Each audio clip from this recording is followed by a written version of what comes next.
basically trying to figure out what the right mix is of whether you do something with the European Union or with the Mediterranean dialogue or various other, or the United Nations. It provides a way to get more interaction from countries outside of NATO to deal with problems that they thought were threats. Then why not go all the way? If the principal security challenges of this era of international relations are, quite frankly, are not going to be in Europe. The principal, Europe has become, and is arguably the most stable, successful part of the world, despite its economic travails, which we'll get to in a few minutes. So why not have a global arrangement and bring in a country like Australia, which is more often than not the most willing ally the United States now often can count on?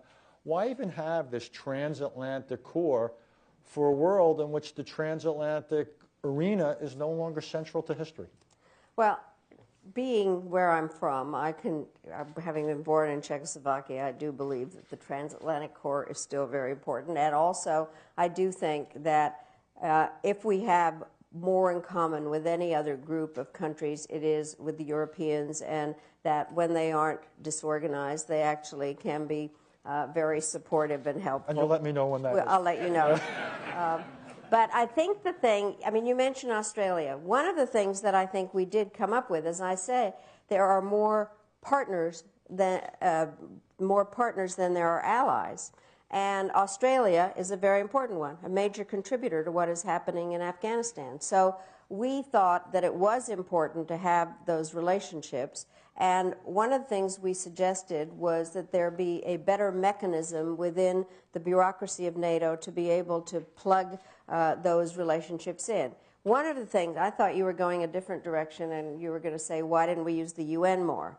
I've been there, tried that. No, that didn't occur to me. Okay, yeah, because that's one of the questions that people said. We have a global organization. We did not say that NATO should be global. We said that NATO had to operate within a global context. Well, and speaking about, well, let me ask one more philosophical question. If NATO didn't exist, would we invent it? And on the off chance the answer is no in its current form, because I don't think we would invent it in its current form, why are we so insistent on keeping it? Again, why not move to a more, because quite honestly, if there's a crisis tomorrow in Pakistan or some other place, or even North Korea or wherever, most of NATO's members will neither be willing nor able to contribute meaningfully to any response. It'll be a couple of members of NATO, a couple of non-members of NATO who would be doing it. So why not focus on a 21st century pool of countries rather than try to adapt NATO, which was sensationally effective for a previous geopolitical era? Why this great effort to make it relevant, where quite honestly we're pushing it to some extent? Well, I know that the Council has a study, the first sentence of which is that we would not invent it again. I don't happen to agree. I think that it has been the most powerful military alliance in the history of the world. It has brought democracies together in a common effort, but there are various parts of it that don't work, which is what we have tried to address. I think that it needs a better decision-making process. It needs to be streamlined.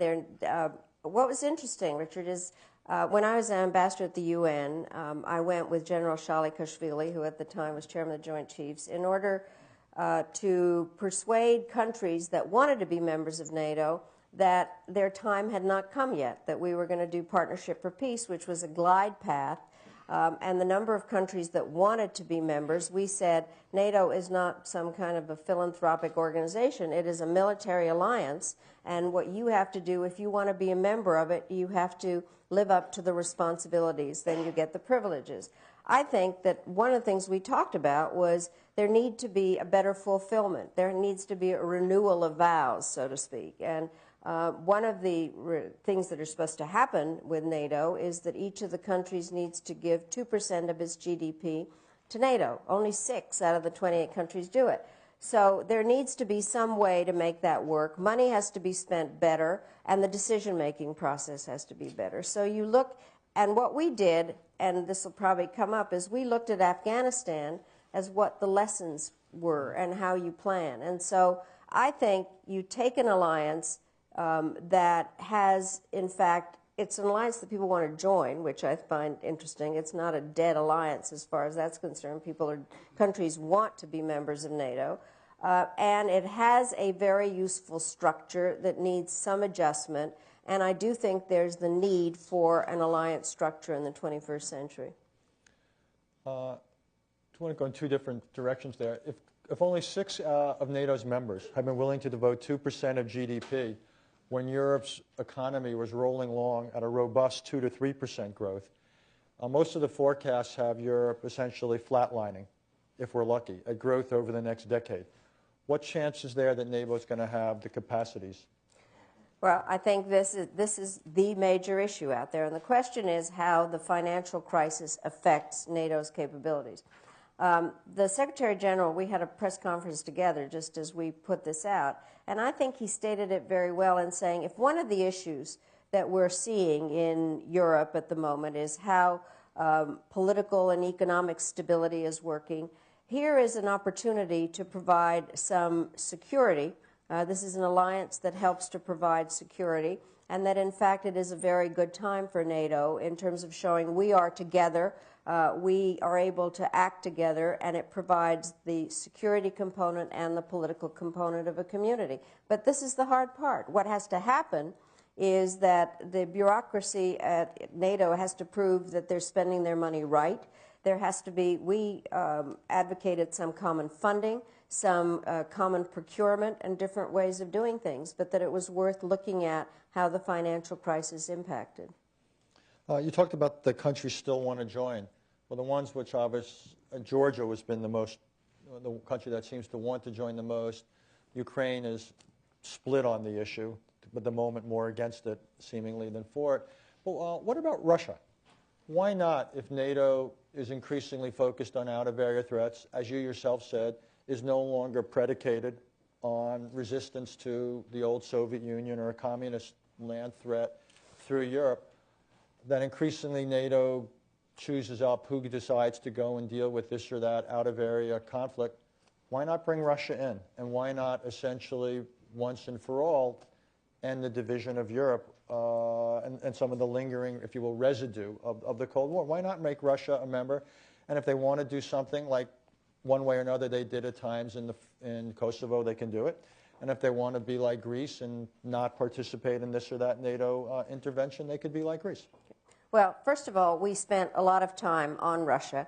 What we were trying to do was not to have the relationship with Russia be the be-all and end-all of our discussion. Sure. And I made very clear that we didn't want Russia, the tail to wag the dog. They then came up with a parable that said the chicken has to learn from the egg, which I couldn't figure out until I reread it in War and Peace. And it means what? I have no idea. Thank you for that. Okay. But basically, we had a very interesting dialogue with the Russians, and the question is whether they want to be members of NATO. I think that you have to want to be members. You also have to be a functioning democracy, and you have to make sure that there are not a variety of conflicts that are brought into the alliance. I think that's one of the big deals when new countries in Central and Eastern Europe came in. Some of their conflicts that had been endemic, the Romanian, Hungarian, various conflicts that they had to deal with. But I have to say the Russian reaction was very interesting. We went there, and they had just issued their military doctrine, in which they said that the expansion of NATO was one of their major threats or problems. They basically they continue to see NATO as being against them.